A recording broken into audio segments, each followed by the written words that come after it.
Bonjour, messieurs et dames. Je souhaite partager une petite recherche, une petite découverte faite sur mon véhicule. C'est un Suzuki Grand Vitara, année 2006, version américaine. C'est bien un V6, comme je le disais déjà. Alors, le problème du véhicule, c'est au contact. Voilà, tableau de bord allumé. J'essaie de mettre mes essuie-glaces. Rien ne passe. Plus d'essuie-glaces, comme vous pouvez le voir là. Je mets les essuie-glaces. Plus de fonctionnalité des balais. Mais j'écoute plutôt un bruit au niveau du moteur. Après vérification, parce que là j'avais l'aide de quelqu'un qui faisait la fonctionnalité du bouton et j'étais côté moteur, je me suis rendu compte que c'était le compresseur. Donc le compresseur est engagé à chaque fois que j'essaie de le mettre en fonction mes essuie-glaces. Comme vous pouvez le voir, je ne sais pas si le bruit est bien audible dans le téléphone.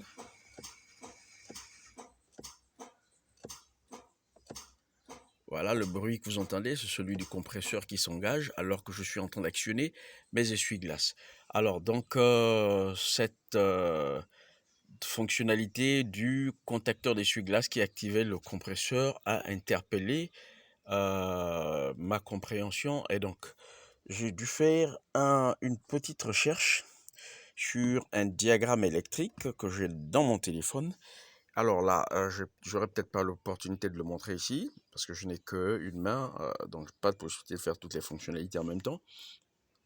Je me suis rendu compte que le compresseur alors ce qu'il faut que je rappelle aussi, c'est que pendant que je roule, j'ai vécu cette situation après un jour de pluie, pendant que je roulais, j'ai écouté que la clim ne passait plus. Donc à chaque fois que la clim s'arrêtait, le 4x4, donc la boîte de vitesse, les indicateurs 4x4 au tableau de bord clignotaient et je n'avais plus la possibilité de voir mon P, indicateur de parking, air, reverse, N, ainsi de suite. Donc ça, mon D, pendant que je conduisais, s'éteignait.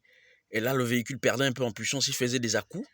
Et donc j'ai bien compris que j'avais un problème qui était lié au 4x4, à la clim, et en même temps aux essuie-glaces, parce que ce jour il pleuvait.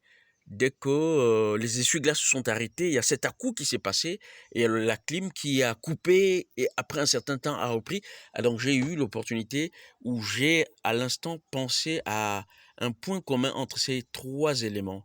Et donc c'est en revenant sur le diagramme électrique que je me suis rendu compte que la boîte de vitesse partageait un point commun de masse avec mon moteur d'essuie-glace. Comme nous pouvons le voir ici, voilà, ça c'est mon windshield washer moteur. Donc lui, il passe sans problème, mais seulement mon moteur, là, d'essuie-glace ne passe pas. Alors quand je regarde, j'essaie de faire le lien, pourquoi lui il passait et l'autre il passait pas. Je me suis rendu compte que, bon, ben évidemment, ils n'ont pas grand-chose de commun. Ils ont un fusible commun en haut, c'est tout. Et après, chacun a son point de masse. Donc, le windshield washer, donc les jets d'eau là, ils ont un point de masse qui est différent de celui du moteur des balais d'essuie-glace. Et donc là, je me suis mis là. Et comme j'ai vu un point commun entre le point de masse de ce petit moteur, celui de la boîte de vitesse, qui signalait en même temps sur le tableau de bord. Et donc, j'ai été tenté de voir qu'est-ce que ça donnait. Bien sûr, le fusible ici a déjà été vérifié. La vérification s'est faite ici sous le volant, tableau de bord. J'ai mis ma boîte à fusible juste en haut, comme vous pouvez le voir, l'indicateur des fusibles. J'ai vérifié, j'ai bien vu que au contact ici, là, en utilisant la fonctionnalité là, je vois bien le switch, je voulais dire, en utilisant ce switch là, je vois bien que j'ai mon 12 volts qui arrive sur le fusible. Aucun problème. Ça, c'est bien sûr avec le tableau de bord allumé. Comme on peut le voir, ils ont bien dit hot in on. Donc, c'est quand on met le contact tableau de bord, on allume le tableau de bord, que le courant passe de la batterie pour venir vers mon fusible. Du fusible, il alimente mon switch. Et donc, du switch, il va vers le moteur. Alors, donc c'est après avoir constaté que le fusible recevait bien ses 12 volts, que j'ai été tenté d'aller regarder le point de masse, puisque je vois qu'il est commun sur la boîte de vitesse et sur mon petit moteur d'essuie-glace. Donc voilà, c'est cette petite démarche, on va dire, ce petit pas à pas semi-scientifique, si je puis l'appeler comme ça pour l'instant, qui m'a permis d'aller faire une vérification. Alors, et déjà, il faut que je spécifie quelque chose. On voit bien que ici, on dit le point de masse, celui-ci, est behind right headlight assembly. Donc, je vois bien que je dois partir derrière les phares côté. C'est juste derrière le phare côté droit de l'avant de mon véhicule. Alors, donc, c'est sur cette base que je suis sorti, bien sûr, après avoir ouvert mon capot, que je me suis dirigé vers le phare droit, bien sûr, qui est là. Voici mon phare droit. Et donc à l'arrière, j'ai été tenté juste de regarder. Alors là, je vois un point de masse qui se trouve juste à l'arrière. Je ne sais pas s'il est bien visible dans le... Voilà. Et là, waouh, coup de chance. Je ne sais pas si je puis... Il faut que je l'appelle comme ça. Je crois qu'il y a quand même une petite démarche de logique derrière. Donc n'appelons pas ça coup de chance. Je viens tomber sur ceci. Ladies and gentlemen, messieurs et dames, comme vous pouvez voir, je tombe sur... Attendez, je suis en train d'essayer de faire une belle vue. Permettez-moi d'avoir une belle vue pour vous. Voilà. Voilà. Donc, je tombe sur ça. Messieurs et dames, ladies and gentlemen, what a pleasure. Quel plaisir de faire ce petit pas à pas chez moi un bon samedi avec un bon petit verre de Coca Jack Daniel à côté pour tomber sur une petite découverte comme ça. Mon point de masse, je crois bien qu'il doit être commun à ces différents éléments que j'ai précités. Donc voilà, 3 fils.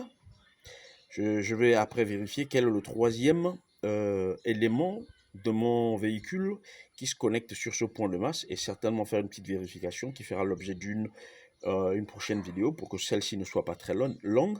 Donc voilà ce sur quoi je suis tombé. C'est une jonction de différents fils qui viennent se connecter sur le point de masse derrière mon phare avant droit qui ont été coupés. La raison pour laquelle ça a été coupé, je ne la connais pas encore. Est-ce que c'est les points de faiblesse dus à la rouille qui se développaient avec le temps? Je ne sais pas. Ça fera l'objet d'une autre analyse. Mais voilà, ce que je voulais partager, c'était déjà que j'ai eu à découvrir ce petit problème donc, qui embêtait mon véhicule. Ça me soulage énormément.